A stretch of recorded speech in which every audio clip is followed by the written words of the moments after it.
Alright, now that we have that animated, and this is what we have now, uh, let's go and do the car. Let's bring it in, um, clean it up a little bit, and start doing the flipping animation.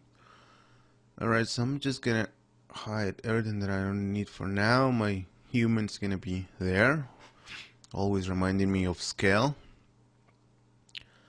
And so let me just go in. You can do this in different ways. The object we're gonna import is an OBJ file, so you can just create a geometry node or just import it from here. Import geometry. Mine is here in my models directory. So this is a model I haven't done any cleanup at all. Let's say that the modeling department sent me this file directly. So as you can see, the file is huge. The car is huge. You can see there's a little human there. And why is this? Well, it could be a different different reasons for this. Maybe they model it in Maya. Maya by default uses centimeters for the units instead of meters. So this might be one of the reasons. And actually, I think that's the reason what happened here. This might be done, might have been done in Maya, and it's 10 times or maybe 100 times bigger than it should be, because we're working in meters here. So let's try that. That's my first. That's the first thing I think always. Let's like, all right, this guy did it in real scale, but it did it in Maya. So when you come here, let's scale it to 0.01, which is 100 times smaller. And as you can see, it actually looks like it's good. Like that is the actual height of the car. So let's see this, compare it to our reference guy there. But I know the car is not on the, yeah, the pivot is kind of weird, in a weird place there. So just put this on the floor where it should be. But yeah, I'm changing this in the geometry level. I don't want to do that. At the object level, I want to do it in the geometry level. Move this up.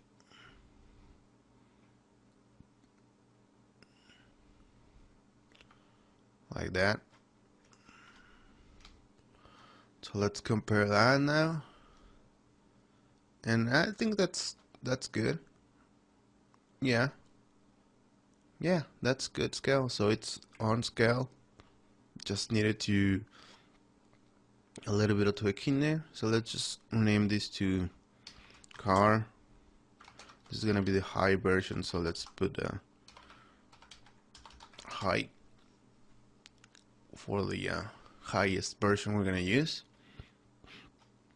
And the other thing we're gonna do here is creating, just trying to clean this up a little bit. Sometimes when you get models from other apps or models that you've been tweaking a lot, you get like weird polygons or something.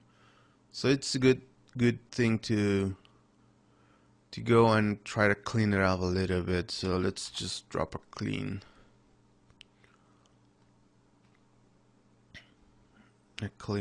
sub there, and let's go to a flat shader. See if we don't see weird stuff. Sometimes the clean sub deletes things that we don't need. Just give it a check, see if everything looks okay. It seems okay. Let's see what it did. We have these mesh polygons here. Oh, look at that. That's a lot of polygons left, like 200 1,000 polygons less, which is really cool. The memory went down from kind of almost half the uses of memory. That's not the memory. Here it is. So alright, they deleted a lot of unused stuff. Let me just check if, yeah, like there's deleting some stuff here that I don't precisely want to get rid of. So just get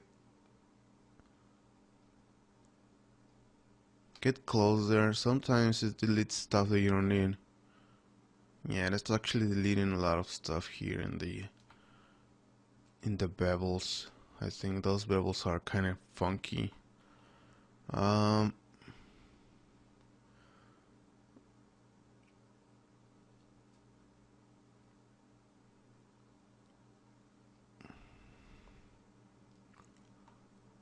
So yeah, I guess this is not gonna be helping us that much because it's removing too much.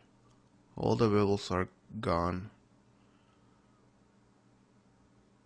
Yep, all the beveling in the car is being blown away by this.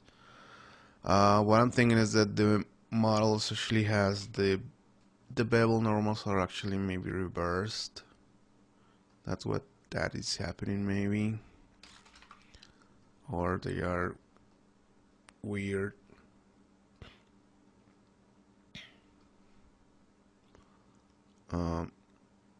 Yeah, this is gonna be a hell to debug what happening there. So we're gonna trust the developers. I mean the developers. We're gonna trust the modelers here and said that this car is actually okay for now. Cause yeah, that cleanup is getting rid of more stuff that I want to. You gotta be careful with this because sometimes it happens that it removes more stuff that you don't want to be removed. So you're gonna have to deal with this. Close to 1,000,000 polygons, it's okay. 3 million versus. We could put a fuse. Maybe try to fuse those little points that we have. But we're not going to use this model for simulation and stuff. We're just going to use this for the final render. So now I got a fuse and I got rid of like 1,000,000 points. I have 3 million here and I have 2,300,000 now, which is a good reduction. And I didn't modify the distance, which is points that are basically on top of each other. I shouldn't see much difference here. My bevels are there. They are still there. So, and I'm seeing this in flat shader. If I go to smooth shaded, some areas might show up, but no, it looks pretty cool. Alright, so just giving it a fuse. I got a bunch of polygons out, but the other thing is I am gonna do some animation to this. I'm gonna extract this door, so I gotta check if the fuse didn't fuse any of the door points with other points, and they might be like stretching or grabbing the other points and looking awful when I try to move it. So let's see what happens here if let's add a delete. No, not a delete. Let's add a transform.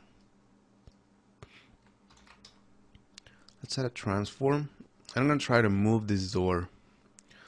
So I know what the groups of this object are for the door.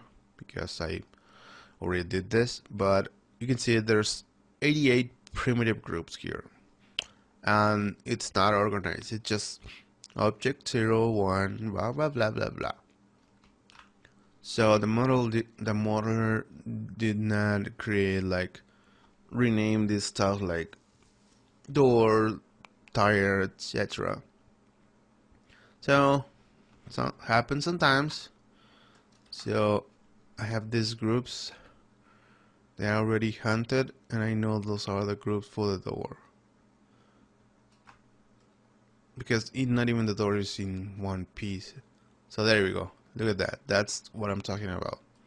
The fuse actually fuse some points that are not supposed to be fused. So what we're gonna do is, instead of putting this fuse here, we're gonna maybe do it after this, or maybe not at all.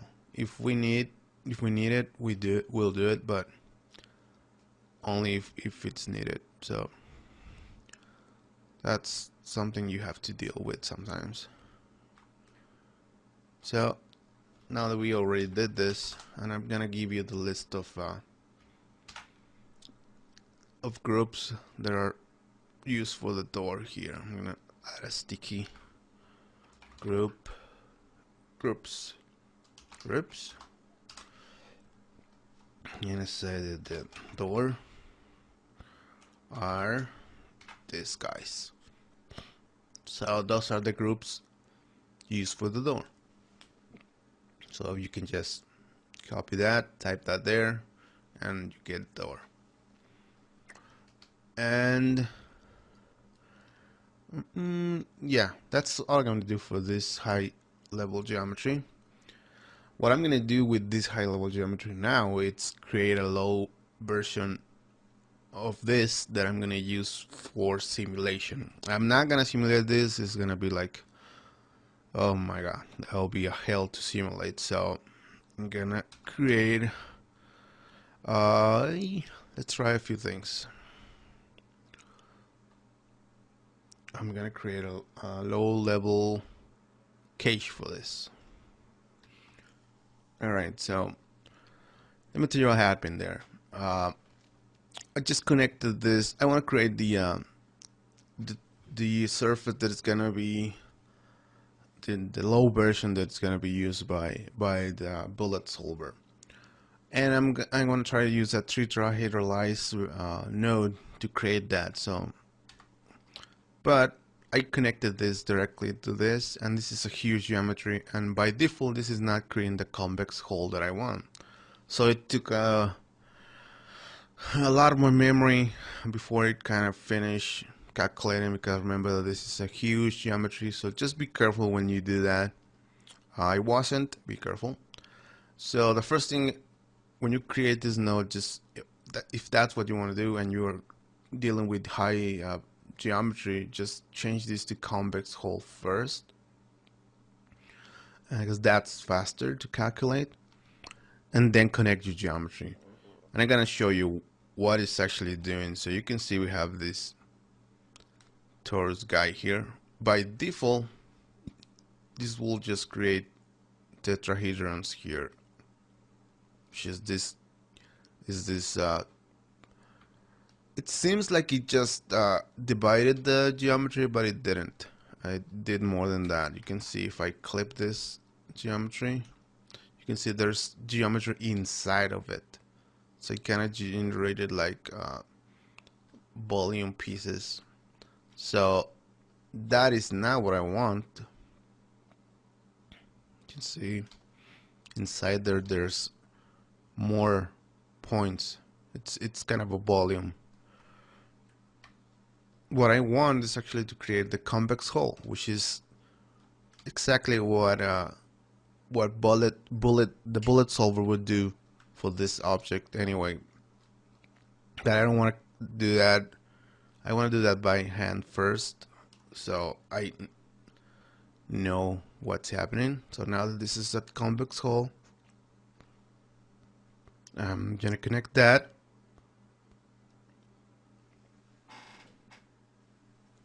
And it's taking a while to calculate. As said, this is a high polygon model, so it takes some time, but there you go. It didn't take that much time. So we have, this is the representation that will actually be something close of what the bullet solver would do. So let's think about this. Will this be enough for our collisions? I think it is, because we're not gonna collide with anything. Actually, really, we're just gonna flip this over. It's gonna be flying away from the shot. So, and this is like around 21,000 polygons, which is pretty cool. We can do some more optimization here, removing more of these triangles that we don't actually need. But no, not here actually. We can do that there. We have to just put like a poly reduce. We can reduce it further here. And I can actually maybe just lock this so it doesn't keep calculating that. Now that that is there, you can reduce this a little bit more. The poly reduce, I noticed it's actually pretty cool. Keeps the shape really close to what it is. So you can see I reduced that by like let's say 25%, and still have the same shape overall. And it's 5K now, which is a lot more manageable than this. Alright, so this is gonna be our geometry. The other thing you can do, and what I actually did in the first version that I did, but once I did it, I was like, I could have done the convex hull from the start and use that. So yeah, you learn from your work. What I did is I did this. We can do it. It's not, and you can choose what you want. In this case, this might be less precise if you want to collide with the glass and inside the tires and stuff. So let's create a BDB from polygons. This doesn't take as much time. It's pretty quick to do. BDBs work pretty well. But the thing that it's failing here is that these parts are like shell parts in the car there. You can see the bottom, it's all open. And what I ended up doing for this car, I just created a mesh and filled this area. So we can create that, or maybe I can just import the no, let's just create it really quick. So I'm gonna create a plane, a grid.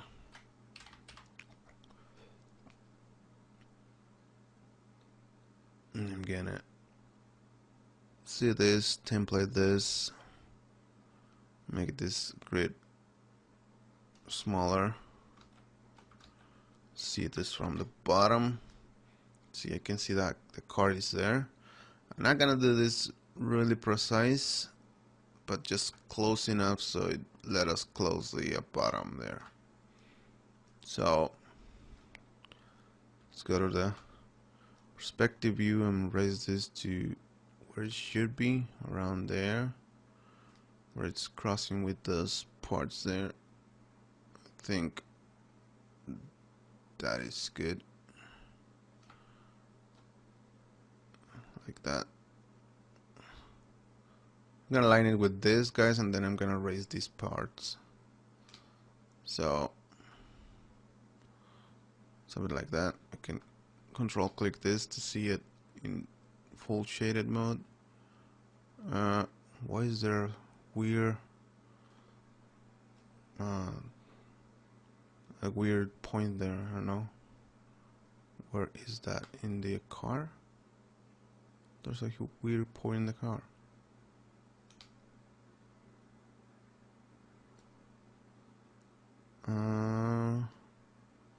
Let's check that out. There's a weird point there. It's not here. Is it in this guy? Now it's gone.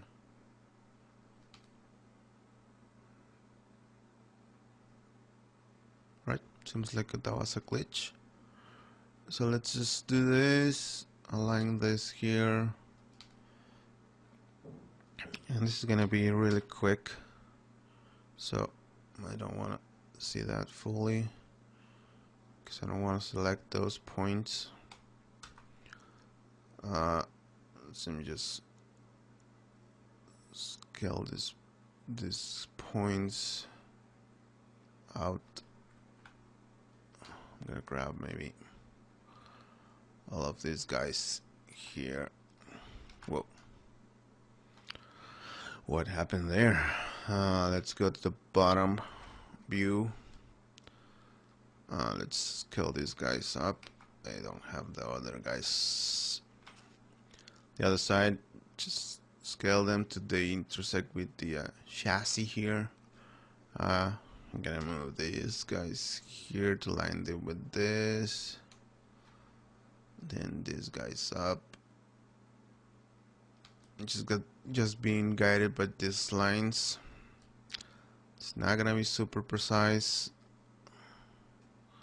You can do your own super precise version of this if you need to. What am I doing here? Okay, those points are the ones here.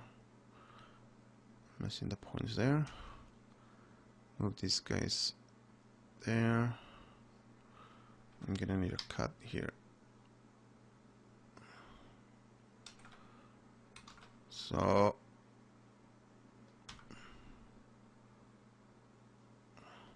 just gonna move this to the center here. And this is just to be used for filling the volume of the bottom of the car, so it works with the BDB volume better. All right, I think this will work. And you can tweak this as much as you want. I actually end up doing a bottom part that I actually use and actually texture to have like the bottom of the car there. So this is how you would do it. I'm gonna import the part that I already did. So using a files up, go to the models, and I have the bottom there. All right, so that's the bottom part I did. Sorry, I don't know why it's in that weird position, but let's just put it in place. Translate that in place.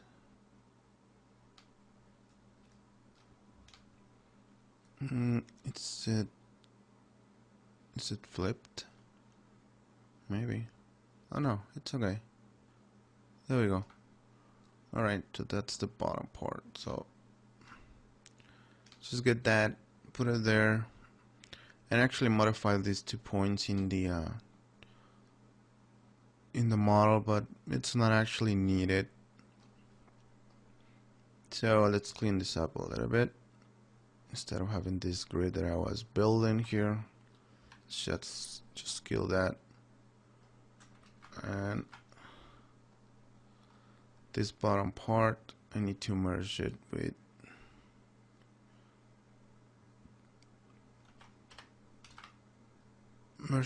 the rest of the car here.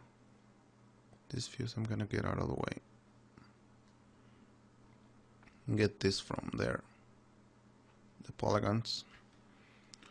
Let's go to the. Let's get rid of that template.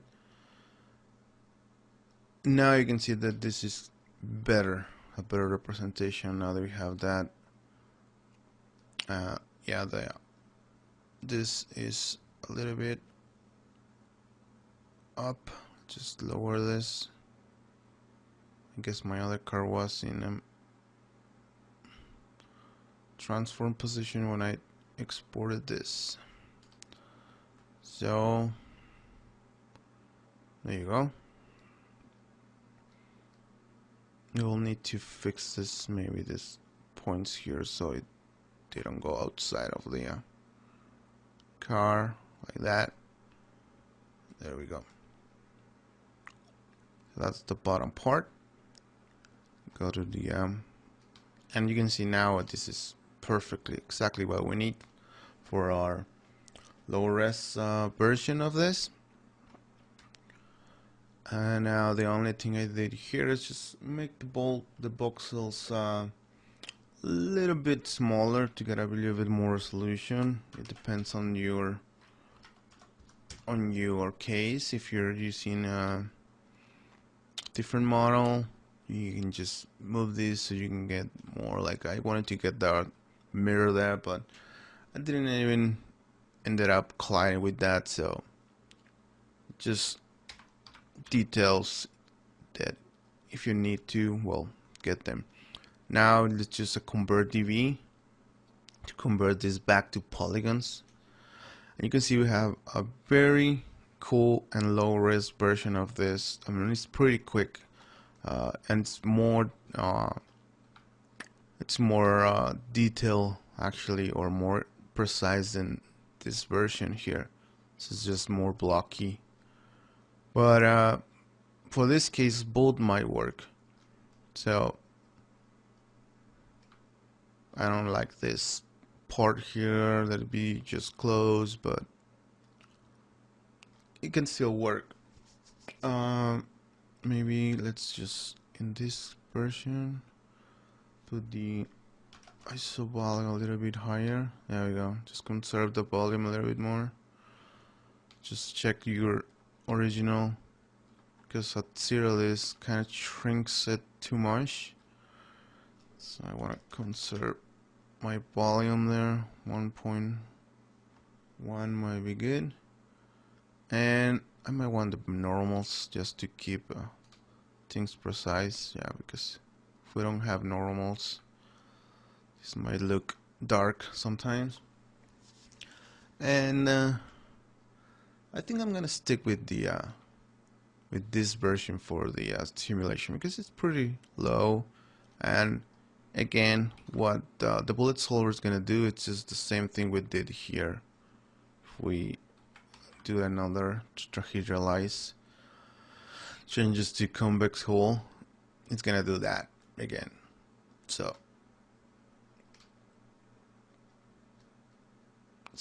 we can just use this or use this, but the bullet solver is gonna use something like this. So it's your call, but this takes no time to calculate. We just took like 143 milliseconds, which is pretty damn fast. Alright, so that's your options. I'm gonna create a null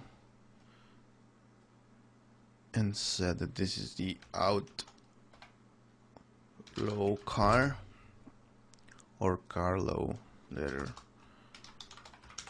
There you go. That's the low resolution version of this guy.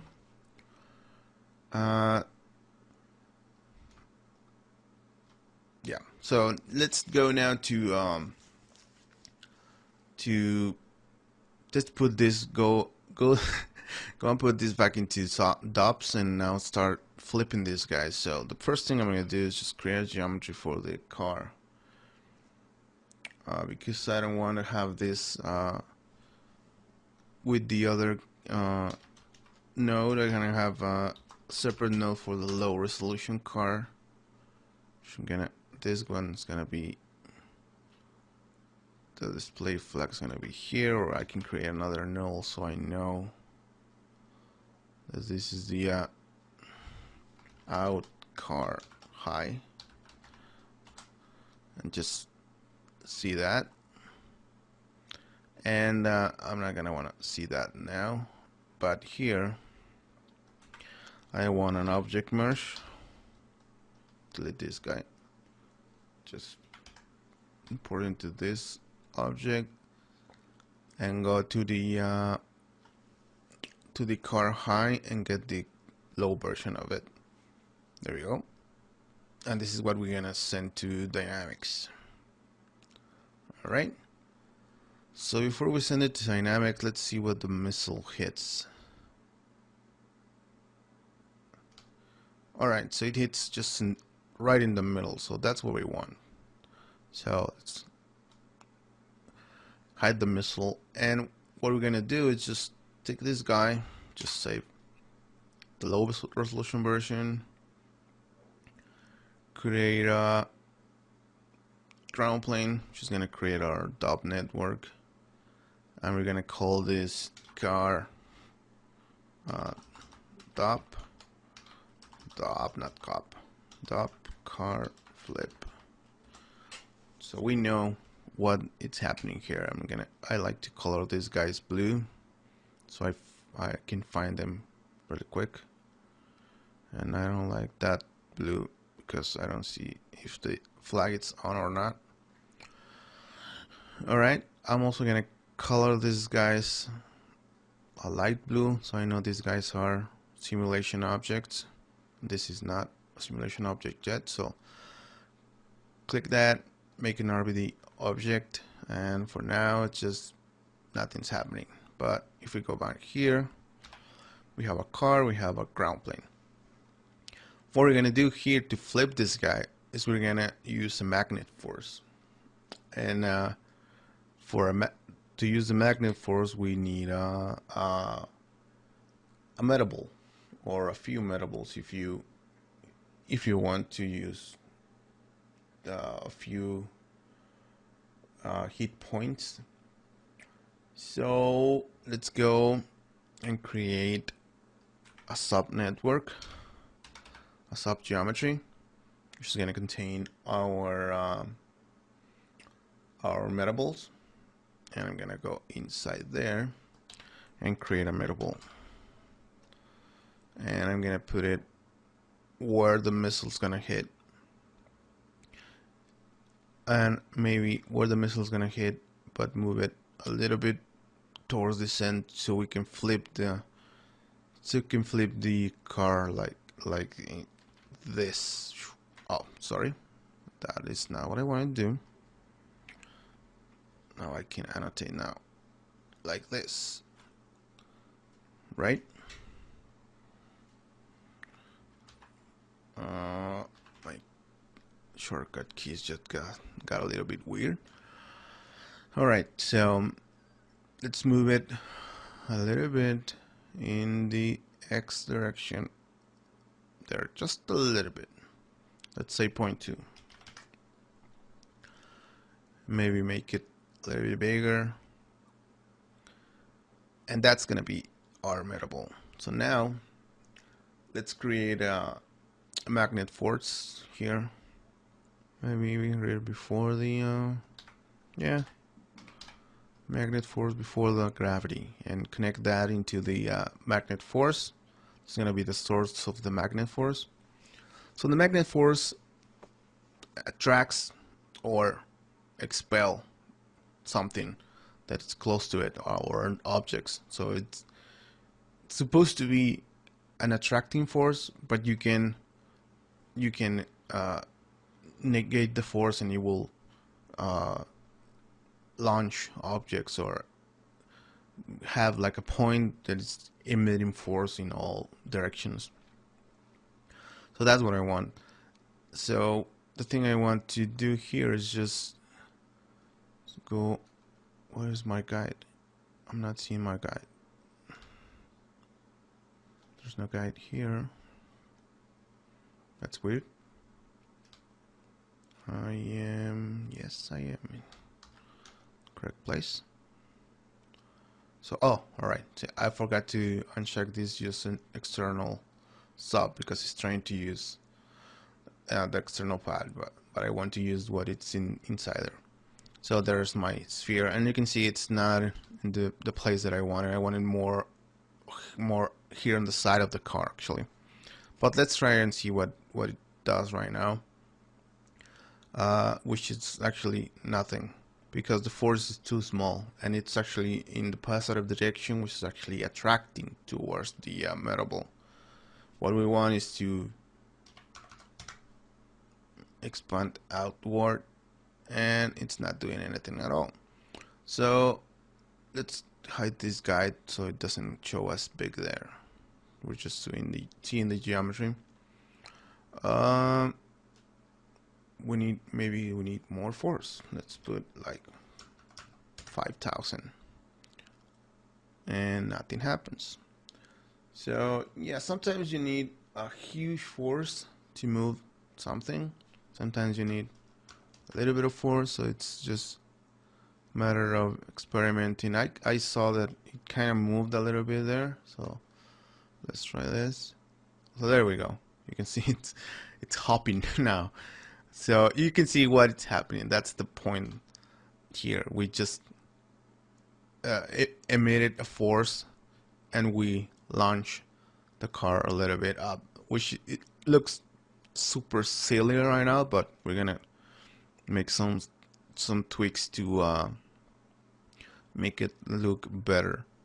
So the first thing I know is that it's not in the right place. It's launching it like back and not in that direction enough, in the X direction enough. So I'm gonna go back to the metal ball and move it.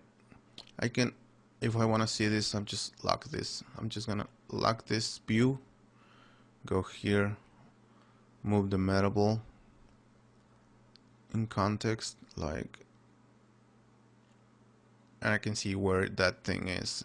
So I want it in the edge, and I want it more to the back, so it kind of sends it more in this direction instead of the kind of forwards and to the side. So let's see what that does. So now that the force is in this side, it's just moving it a little bit to the side, which is not what we want. So we need more force.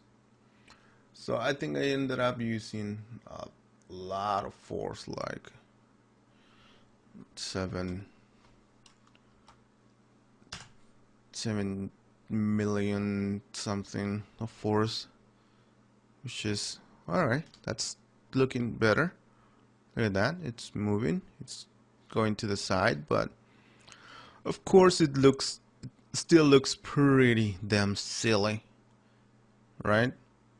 So what can we do to flip this? Because I actually want this to be flipping a lot. So what we can do is some tricks. Don't just try to be let's create an RBD object and plug it here. So it's gonna be a static object. You connected that in the static area, and we're gonna place it here in front of the car. Like, let's say that this is gonna represent the friction that tire is gonna have. And let's play, and look at that. Now it flips, and of course you need to cheat when you are doing anything. So let's see from the camera. It's looking better, but I think it's still slow. So let's give it more force. Let's say 9 here. That's more like it. Still kind of slow.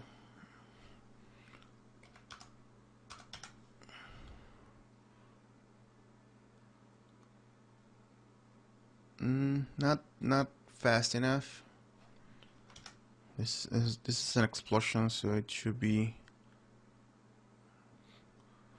all right. So that it's I like that speed, but it's going to too much too way up. It's going, yeah.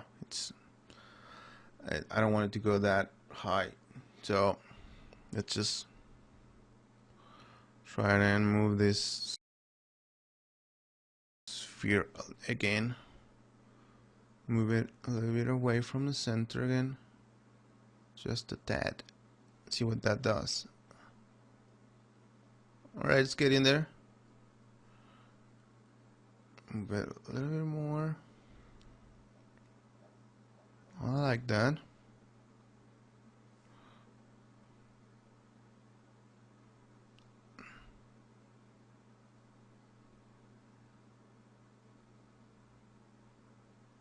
All right, I think I went too far. Just move it back a tad. I like that. Yep, that's good enough for me. So if you want, you can go and add more of these guys. We change the position of these guys, and it's gonna change the way it's gonna flip, the way it's gonna move. So I actually ended up using like 3 of these guys to make it look like the engine was kind of heavier. Like let's just copy and paste this guy. I actually use one in front of it just to make it collide with it, but also faking the engine of the car, which is actually the heaviest part there. You can see it just flips different, but let's just hide that guy. You can hit that flag and it goes away. You can see the engine kind of feels like the engine is lagging behind because it's the heaviest part of that, and we can maybe even use that for this. I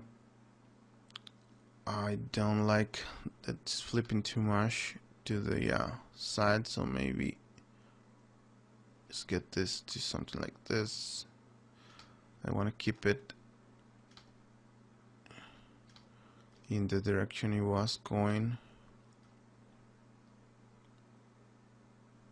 Yeah, that's gonna be hard to do, but because it's alright, it's flipping and then it's hitting, so don't put it that close.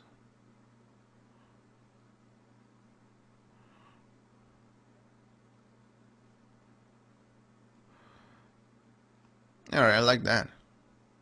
Cool, that's cool. We actually see it bouncing here again and it goes away.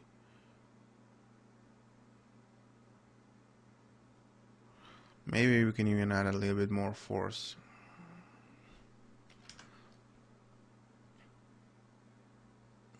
Yeah, I like that. So you can see like it's giving the impression that the engine is heavy and it's lagging behind because it takes more force to lift that off the floor. So that's what we're gonna use. Let's stick with that. And as you can see, that wasn't hard at all. That was pretty damn cool. We have a car that's flipping. Now what we're gonna do is to actually cache this, because we don't want this says UB to be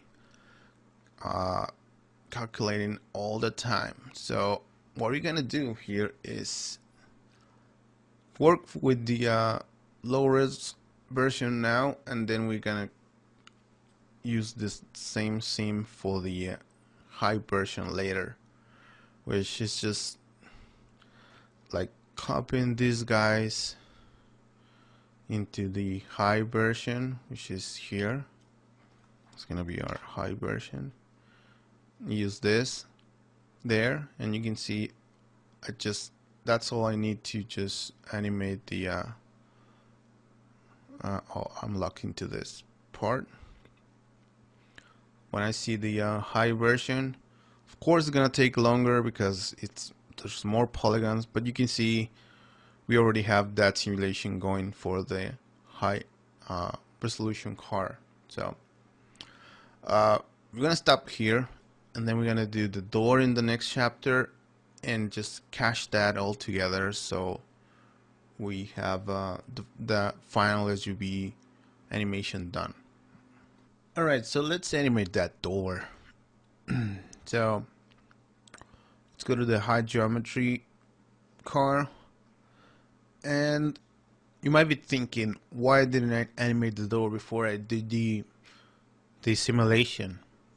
Well, because in this case it's not gonna affect the actual movement of the car. The door is just gonna be the car is gonna be flying in the air, so the door's not gonna collapse with anything. So we can kind of get away with that in this case. If the door was gonna go, we'll delete this part, right? That I actually didn't end up using. If the door was gonna crash and collapse with stuff, which is very important in your shot, then you should consider that and do that first. In our case, it doesn't, so we don't have to. Don't do things you don't have to do. Alright, so I'm gonna create a null here. This is gonna be the car without the door. I'm gonna delete. Actually, there was a door group here. Alright, I had the door group here, so I'm just gonna copy all those groups that I had from before. I'm gonna delete the door, and let's go and see that flat shaded. Let me hide the. You can see that I deleted the doors, actually both doors, because in this group, these groups are both doors are, I guess that they modeled one and just mirrored it and ended up in the same group. So I'm just gonna delete the inverse of that. We're leaving two doors. I'm just gonna manually grab this side and delete it, or we can use a clip and delete one side in X, and we're just deleting one side, which is kinda unmirroring the thing. Alright, so this side we have one door. We want to have one door in the other side too. I mean, we need to have all this set up. I don't, without the delete selected.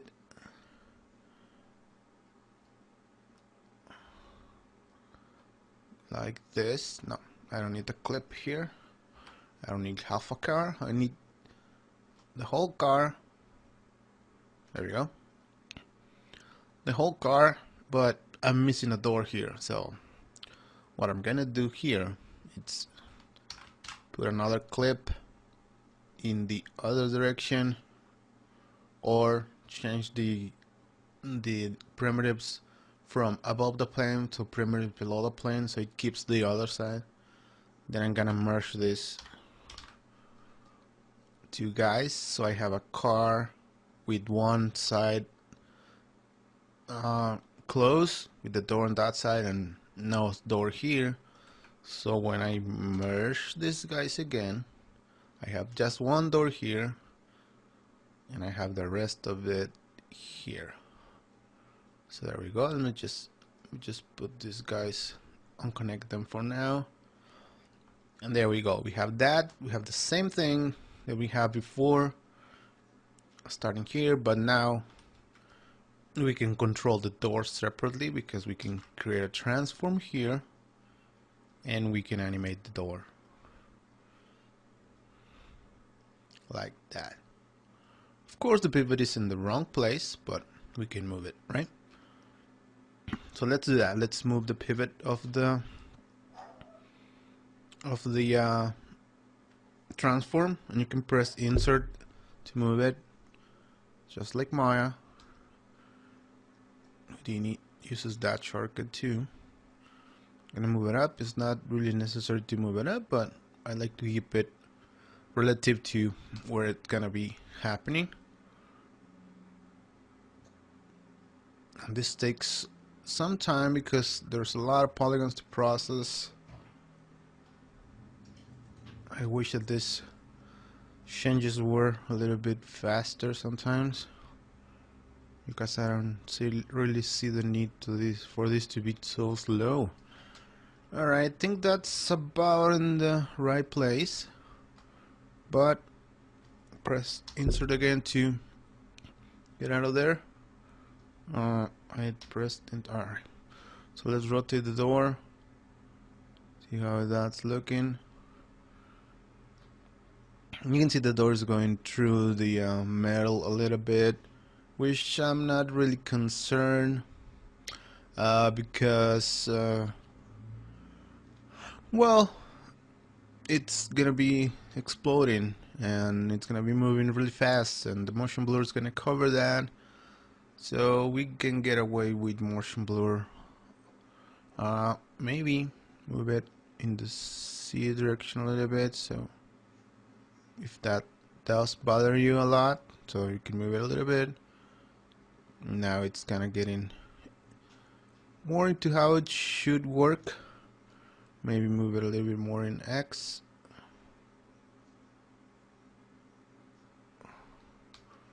You can tweak it as much as you want to be happy with your door. So I don't want this to be. What I'm really concerned is about having a huge hole here, that it's gonna be look weird, but again, this is being destroyed, so holes might happen. That's a nice quote. Destruction, holes might happen. Alright, so now let's animate the door. So what I do with my animation nodes, I always put them green, because that way I just know that this is I know that I'm animating something, and I'm also gonna name it animation door, right? So I'm gonna animate this just by simply thinking about, alright, this is gonna be, let's say, close first. I'm rotating in Y. Just I'll click on that channel, and let's say in 3 frames it's gonna just blast open, because it's gonna be very aggressive hit and force from the explosions. It's gonna go all the way past, maybe past 90 degrees, like that. And then I'll just keyframe that, and activate auto keyframe, and shift click on that so we can see the keyframes. Can minimize this. So it's gonna go from close to bam, really fast opening, and then maybe 4 or 5 frames and go back a little bit. I don't want it to close now because it's gonna be damaged, and it's gonna be getting stuck with stuff there with the metal.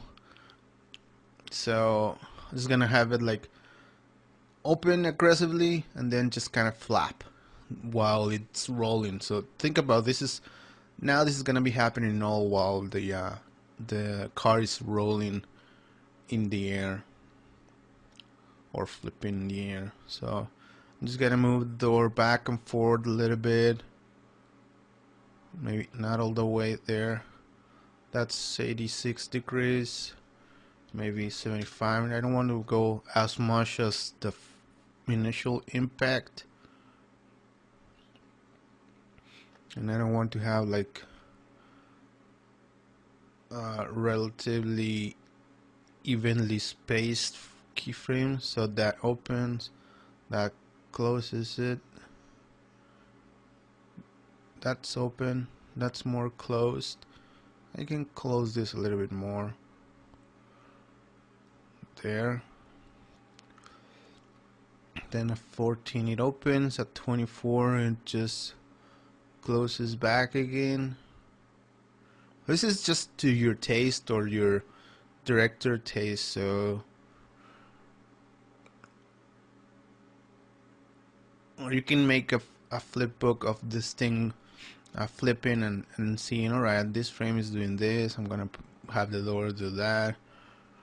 Or you can change the animation later to make it more like what you want. So I'm just moving the door back and forth, no predefined things, just making it move while this thing is in the air. And that's just gonna go up to frame 70. It's gonna be my last frame because this is gonna be off the screen by now. So now you're thinking that, well, now you changed the geometry. You actually made a bunch of changes here. I'll just say before I do anything else. So do we need to simulate this again? Do we need to go back to dubs and do stuff and things like that? Well, actually you don't. I thought that I was gonna need to do that, but actually Houdini just picks that up really quick. So you can see I plug the animation, the simulation nodes here, and it's picking up really good. So just move there. You can see it's flipping the same way, and the door is opening exactly as we did. So you can do whatever you want with door. You can have another door. You can have one thing you notice that I didn't do like any damage on the actual car, because we're gonna leave that for another tutorial, because that's a whole topic on itself. And it doesn't need as much damage, but some damage might be cool to have if you wanna damage one version and have it as a blend shape and plug it there. That would work. So let's see from the shot camera.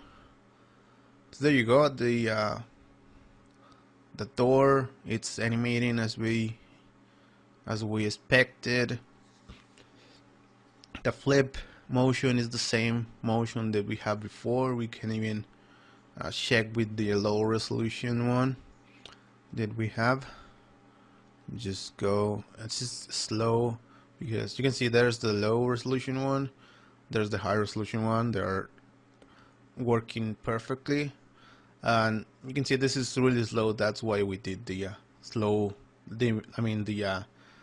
low resolution version, because if not, then we'll be waiting too long. And we're doing this now for ourselves, but when you're doing this in production, your supervisor or your head of department is gonna tell you, can you make it flip that way? Can you maybe try this? Can you maybe try that? And if you have this as a low resolution model, you can just say, yeah, sure, and just make a lot of different versions of that until he says, yeah, cool. So then when it says cool, you know that you already have like the high resolution one done, because it's just the same thing. You can even do like a low resolution door here and animate that and have all your details already there too. So that'll be cool to do. I didn't do that, but yeah, it's possible to do it. I thought I saw something weird there, but it's not. Alright, so now let's just gonna go and cache this guy, and just so you know, when we come back and add materials, because we are going to create more groups and UVs to some parts of this. We're going to have to recache this, but it's just gonna be like doing this thing again, just coming, adding some stuff, and just hit cache again. So right now I'm just gonna cache this because I don't want to be waiting for this, and I want to do play flip books, so I kind of know what's happening and stuff like that. So let's just create ROP geometry, and I'm just gonna cache 70 frames. So let's just remove these guys here. 70 frames. I think 70 frames enough. Let's go check with our low resolution object. Where is it at 70? Yeah, it's way out of the frame at 70, even around 47 it's already out, but we might have a shadow there, so consider that. So it keeps moving for about 15 frames more, even, yeah, like around 15 frames more. So I think that's enough, so we're just gonna cache up to 70. So let's go here. I have a geo folder that I have there, but I'm gonna create a new one for the tutorial. Geo tut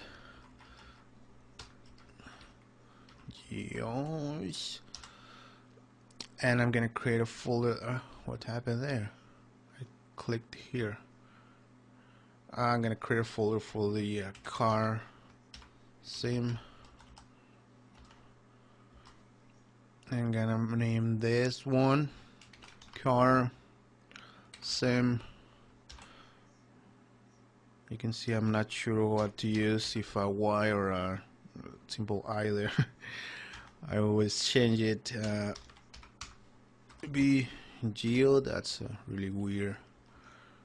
I want to version, always I use versioning. Kart simulation version 1, accept that, and we're gonna cache it. Let's see how much it takes. If it's the, yeah, I think I'm gonna pause it because it's gonna take a while to cache it. It's caching, so I'm gonna pause it, and when this is done caching, I'm gonna come back and start making the animation that the car's gonna be doing, like driving along the street. All right. Okay, that finished caching. So let's put a file node. And I like to do this. If you've seen my other tutorials, I like to copy that and paste this as a reference. So I know these two guys are connected. Just color them yellow so I know what's happening. So I'm just not simulating this, but as you can see, this geometry is so heavy that it's actually taking time to load. So still, even not simulating, it's taking a little bit of time to update, but it's okay. So one thing we're gonna do here is just when there's a missing frame, just change this to no geometry, so you don't have errors here. Just a warning. But you can also now, in this new version, you can actually select how you want to see the geometry. If you want to just load a bounding box, and that's actually going to be faster to move. Of course, not as accurate. I found that the point cloud, it's good for very heavy objects which have a lot of points, and it's not as heavy, and you can kind of see the general shape of it. But there you go. If you want to change how that thing is it's rendering or it's loading, you can kind of change that. So I'm gonna leave it to all geometry for now, and I'm gonna save this. And now we're gonna animate this guy moving, and we're gonna use the low resolution because both cars are the same thing. So we have these two guys, and what I'm gonna use is a null, and I'm gonna animate actually the null with these two guys parented to it, and I'm gonna call this animation car. And again, I'm gonna color this guy green because that's how I know that I have an animation node there. And we said that we wanted the car to be hit at frame 16, I think. So let's go to the missile. Yeah, 16 is the frame that hits it. So we're gonna move it there, but you notice that at frame 16 this car is already in the air. So what we need to do first is actually offset this, and we didn't actually cache the low resolution one, so let's do that too. Let's cache actually here. What is this guy complaining about? Alright, no worries. No worries about that.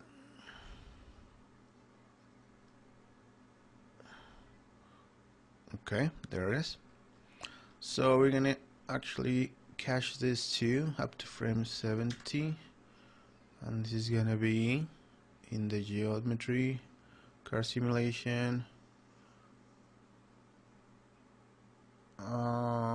I should have made another folder here. Gonna make one for car sim low version 1. Yep, I should have made a folder for that. We're gonna fix that in a second. I don't want to remove the stuff. $F4.bgeo. This is gonna be quick, so we don't have to wait that long. There you go. That was it. Because we already had it in memory, so it went really fast. So let's just copy this guy and paste the reference here. So we're seeing the actual file now. So let me display everything in the scene, and you can see this thing is going away. I'm not gonna see it, so in the switch I'm gonna switch to 0 at this frame and the previous frame to 1, so I'm seeing it, and then we just go to no that construction plan, just reset that. There we go, so it just goes away. It's not there in the scene anymore. So that's it. We're gonna save this as version 2. Save that. Alright, so let's go to the next chapter.